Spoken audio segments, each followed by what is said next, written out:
The woman wants a trial separation. Her husband is trying to cope with it as best he can. Everything was obvious as soon as I entered the hallway. Something was upsetting Darla. She stood in the living room, wringing her hands and shifting her weight from foot to foot. I had seen her do this often enough in our 24 years of marriage to recognize trouble brewing. Darla returned home from work at the dental clinic half an hour before me. Usually, she would use this time to start dinner and change clothes. Today, however, she was in her work attire, and no pleasant smells wafted from the kitchen. When Darla deviated from her routine, something was amiss. "Dick, we need to talk," she began nervously. "Of course, dear," I replied softly, sinking into the chair. Now the ball was in her court. "What's wrong?" "I don't have an easy way to tell you this, Dick, so I'll just blurt it out. I want a separation and possibly a divorce," she boldly stated. "I think a trial separation will be better, but with an understanding that it may lead to divorce in the future." "All right, dear," I calmly replied. "I'll pack my things immediately." As I got up and headed towards our bedroom, I noticed Darla's jaw almost hitting the floor. I suppose she expected more discussion and questions from me. Throughout our marriage, I never ceased to find pleasure in reacting to situations differently than Darla anticipated. And to this day, she remains surprised. She was the predictable one, not me. If my immediate acceptance of her desire for a separation caught her off guard, my return to the living room less than a minute later with 2 large and fully packed suitcases by the door made her stagger. I placed the luggage by the door, pulled a piece of paper from my pocket, and handed it to Darla. "Here's my new address and phone number. You can still reach me on my mobile. I have only one requirement regarding our separation. If you engage in any sexual activity with anyone other than me, we will immediately proceed with divorce. If you're just trying to find yourself, as they say, we can reconsider when you've done that. I'm not okay with just a few times of casual sex with no consequences or repercussions, and then allowing you to decide you want me back," I warned. "One strike and you're out." Before Darla could speak, I pulled out my cell phone and dialed a number. Becky. "This is Dick. I was wondering if you'd like to meet me for dinner on Friday?" I asked.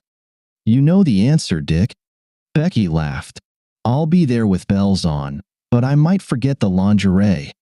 I chuckled, hung up the phone, opened the door, and grabbed my suitcases. I left Darla stunned and silent in the living room as I safely walked down the path to my car. Although it wasn't a fancy dinner, Becky and I enjoyed a good steak before heading back to my apartment. She had just brought me to my 3rd orgasm when the phone rang on the bed. Holding me in her cozy love nest, Becky leaned over and picked up the receiver. "Hello?" she answered, holding her breath. "Darla? Can he call you back in a few minutes? He's a bit tied up right now, and he needs to relax a little. But I think I can help him unwind. Be a dear and give him half an hour, or, just in case the train arrives at the station a bit later than I expect, would that be all right?" With those words, Becky hung up the phone and with renewed energy began to work on me again. I continued to squeeze her bouncing breasts as she worked to take me where I so desperately needed to go. "Damn!" she exclaimed. I never realized how arousing it is to talk to a woman when her husband's big tool is inside me. I think I'm about to enjoy it again. This time, I joined Becky in the finale. I waited a few minutes for my heartbeat to return to normal, and Becky hurried off me. Then I leaned over to the phone and dialed the number that had been mine hours ago, my home number. "Hello," Darla practically shouted, answering even before the first ring ended. "Is that you, Dick?" "Yes, it's me, Darla. Sorry, I couldn't reach the phone when you called, but I called you back as soon as I was free," I replied more than a little spontaneously. "What the hell is going on, Dick?" demanded Darla. "You had a place to stop already, and your bags were packed even before I told you I wanted a separation. Then I call your number to discuss our situation, and this bitch answers my calls. She almost admitted she's riding you right now. Let's just say I didn't want to be caught with my pants down this afternoon when you decided to tell me about your desire to separate. Being caught in the act a few minutes ago was far less pleasant." Becky's not a bitch, really. At least, I don't think so, I chuckled, stroking her smooth backside. I think I could have asked her about it if it's important for decision-making, whether we reconcile or not. You bastard, Darla exclaimed. You told me we wouldn't have sex with anyone while we're separated. This is just a test. This isn't quite what I said, Darla, I objected. I told you that if you have sex with anyone else, we're definitely getting divorced. I never said anything about not having sex myself. You're a real piece of shit, Darla snapped. How do you think you can play by different rules or even dictate them? If you can go out and have sex with some bitch, I damn well have the right to sex too. What's good for the goose is good for the gander, and all that, dick. Of course you can, Darla. I'm just telling you that it will lead to our divorce. I won't be a hypocrite, I declared. Then we should get divorced because you slept with that slut, right? Darla asked. I think we should file for divorce Monday morning. That seems fair, doesn't it? Not quite, Darla. Here's my take. You decided we should split. That meant you deprived me of my sexual partner against my will. You did this of your own volition. That's a huge difference. Plus, I told you earlier that we'd split if you had sex with anyone else. You never told me anything like that. Finally, despite all that's been said, you still have every right to file for divorce. If you want to, go ahead. It's that simple, I concluded. But I'm not sure I want a divorce, Dick. I just want some time apart to think about certain things, Darla insisted. Then there's no problem. We're separated. You have what you want, I concluded. But you can sleep with that crap, and I can't have sex, or you'll divorce me. That's unfair. Darla protested. Darla, I didn't ask for a separation. I didn't want this. I wanted to have my life and my wife just the way they were. Almost. You took that away from me as a result of this separation. I want to say that I'm not going to go without sex because you have some chip on your shoulder. If it makes you happy, you can come here 3 or 4 nights a week, and I'll engage in sex with you. By the way, I don't plan on sleeping with every woman who could convince me to get into bed with her, I reasoned. And what kind of separation is this, Dick? I've never heard of a husband getting separated and the woman allowing the man to have sex with her just to keep him around. That wouldn't even be a separation, right? Darla demanded clarity. I haven't read the separation manual yet, Darla. I see now that I need to be more precise here. If you still decide to come and force me to sleep with you, be prepared for that. I'm firmly convinced that I won't allow your separation idea to limit my sexual appetite, as our marriage already did. Now I understand and openly admit that I enjoy all these various sexual positions and actions. I don't want you lying there motionless for a few minutes, as if you're making a greater personal sacrifice, and then you expect me to stop sleeping with real women? If you want to appear at my door to satisfy my sexual hunger, bring lubricant, lipstick, and whipped cream, because I'll be engaging in sex with you in every possible way, and in every place again and again, I promised. What's gotten into you, Dick? All I wanted was a trial separation to see if we'd stay married. In a couple of hours, you've turned into a sexual devil. You're rude, crude, uncouth, and vulgar. You've picked up somewhere and apparently slept with this trash to hell and back. You've probably been having sex behind my back for years. Rubbish. I never cheated on you and never asked for a separation. I'm just trying to find myself. Right now, I found myself with a woman with a big chest who's trying to caress me. We can talk again tomorrow, I joked, hanging up. Wow. Becky laughed as she took out my tool to take a few quick breaths. This conversation is really exciting. You've set the law for your wife. I didn't mishear. Did she call me trash? I've always been an observant person. It came naturally and was useful in many situations.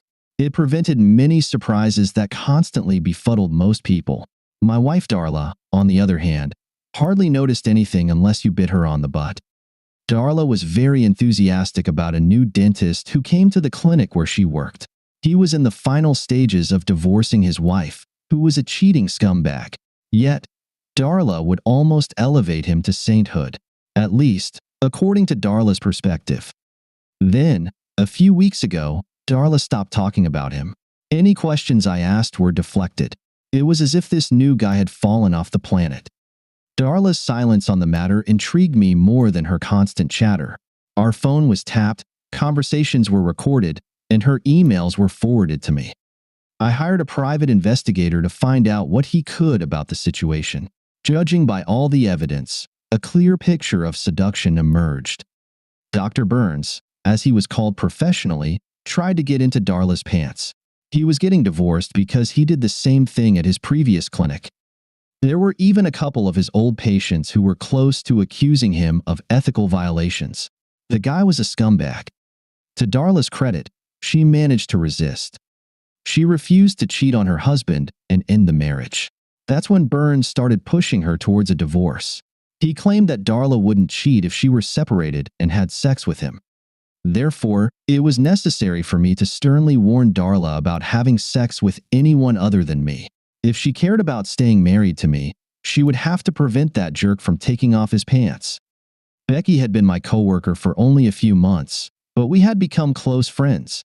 She was a widow and had recently been transferred to the West Coast to be closer to her daughter and grandchildren.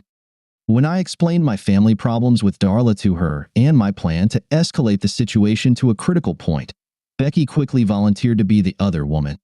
Reading Darla's emails and listening to her phone calls, I learned that she was planning to announce the idea of a trial separation on Friday afternoon. It was easy for me to go home for lunch and pack a couple of suitcases. Then I moved into Becky's apartment since she had 2 months left on her lease. On Monday afternoon, she would fly to the West Coast, so we spent the entire weekend having sex like monkeys. I continued observing Darla. Seriously, I would have dumped her on the side of the road if she even pleased Burns. I was a faithful husband and a devoted father to our son and daughter. They had graduated from the local university and had good jobs in neighboring states. I wasn't going to be a cheater or some womanizer. I decided that if Darla wanted me back, she would have to convince me it was worth it. I wasn't going to beg her. Even if we managed to stay a married couple, the status quo wouldn't return anyway. I wanted more from my marriage than pity sex once every couple of weeks. I wanted a woman who was willing to meet my desires and sometimes even raise the stakes. I wasn't going back to a monk's life. I had just reached my apartment after dropping off Becky at the airport when someone knocked on my door. I was more than surprised to find Darla standing there, crying. I escorted her into the apartment and sat her down on the couch. I sat next to her and waited for her to speak. It took a couple of minutes, but eventually, she composed herself and told me what was bothering her. "Dick, I've been so stupid. It probably won't surprise you when I say that Dr. Burns has been persistently hitting on me for the past few weeks. You seem to know more about who I am than I do. He convinced me to ask you for a trial separation so we could have sex," Darla confessed. "He told me that if we were separated, it wouldn't be considered cheating, and that you would even treat me better when I decide to take you back. Everything went completely off script. You were ready, your bags were packed, a place to stay, and even to sleep with some scumbag. It was all set. And then I come up with my brilliant idea. I'll never understand this, it seems, but I've been thinking so much about what I'll do. But I should have known you would outsmart me by light years. When I called you on Friday evening, and that woman answered and almost admitted that you were having sex with her, I almost died. Then, when you called back, I knew you had just finished doing it with her. It's horribly painful, Dick." Darla sobbed. "I spent the entire weekend thinking about what you said. I gradually realized that you honestly outlined the situation for me. I was the one asking for a separation, not you. I planned to spend a few nights having sex with Ed Burns, and then I would have let you crawl back home. You would have been just an unconscious victim of my stupid scheme." Darla wasn't the sharpest tool in the shed, but she was always honest and open. That was one of the reasons why her recent actions caused so much alarm. She wasn't meant to be sneaky and cunning. It just wasn't her. It turns out you weren't an unconscious victim. Somehow, you knew what I was planning and turned the tables on me. In an instant, everything changed, and now you were having an affair without guilt or remorse. I would have lost my marriage if I slept with Ed. I realized that you would somehow even know if I pleased him because you warned me. Finally, After hours of reflection and even more self-pity and tears, I realized what I was trying to do to you and to us. I even understood your quick and very effective reaction to my foolish, selfish, and completely undeserved actions. You got me good, Dick, but I deserved it. I decided to confront that good doctor this morning when he came to work, that he crossed the line, Darla concluded. So you just scolded him and expected me to forget everything, Darla? I asked. Should I forget that you were willing to risk our marriage because of some damn fool? That you were willing to put me through hell because some jackass wanted to get into your panties? Darla, you're a wonderful woman. There are plenty of men ready to have sex with you at a moment's notice. Do I need to worry now that you'll do this with every man who looks at you kindly? No, Dick. I didn't get rid of Burns this morning. When he arrived, a couple of police officers were waiting for him in the parking lot. He was arrested and charged with rape and who knows what else. One of our patients, Mrs. Gunn, claims he harassed her and raped her while she was under anesthesia. The investigation prompted a couple more women to come forward with allegations of inappropriate behavior on his part. He's in deep trouble, Darla grimly smirked. He's a piece of shit, and I risked everything for him, Dick. I can't say I'm surprised, Darla. It was pretty obvious to me that he was a cunning hound with the sensitivity of a street cat. Now he's out of the picture, and you think I'll forget everything? No, Dick, Darla slowly replied. I hoped you would keep your word if you hadn't lied to me. I've never lied to you, Darla, and I always try to keep my word. I just don't understand what you're talking about, I answered, feeling puzzled. You told me I could come here 3 or 4 nights a week, and you just have sex with me. You said it would save you from having to persuade other women to share your bed, remember? Darla asked. Yes, now I remember mentioning something like that when you brought it up, I admitted. I also told you I wouldn't go back to what we had. You'll have to actively participate, not just lie there and let me use your body. It doesn't appeal to me, especially after experiencing exhilarating and enjoyable sex, where both partners are actively trying to pleasure each other. I'm sorry if that offends you. I think I understand what you mean, Dick. Maybe you can help me learn to be more responsive. I'll do everything that jerk would do for you, and even a little more. I promise you that, Dick. If you promise me that you'll never see her or any other woman again, I'll be the jerk you want to be with, or deal with. Becky was probably flying over Colorado at that moment and had no intention of ever coming back. I didn't know any other women who would let me use them, and I really loved Darla, so the decision was obvious to me. Agreed, Darla. I vowed. There will be no other women as long as you are my personal jerk. I emphasize the word personal. I won't even allow you to flirt with another man without my explicit permission. No problem, Dick, squealed Darla. I can't believe you're willing to give up that other woman for me, but I'm so glad you did. You won't regret this decision, Dick. I can't wait to become your little jerk and learn what I should have been doing with and for you for the past 20+ years. Oh, here's further proof that I'm serious, my dear. Having made this statement, Darla rummaged through her purse, took out lip gloss, lubricant, and whipped cream, and put it all on the table. Darling, is there any specific order in which you want to use these products? Darla seductively smiled.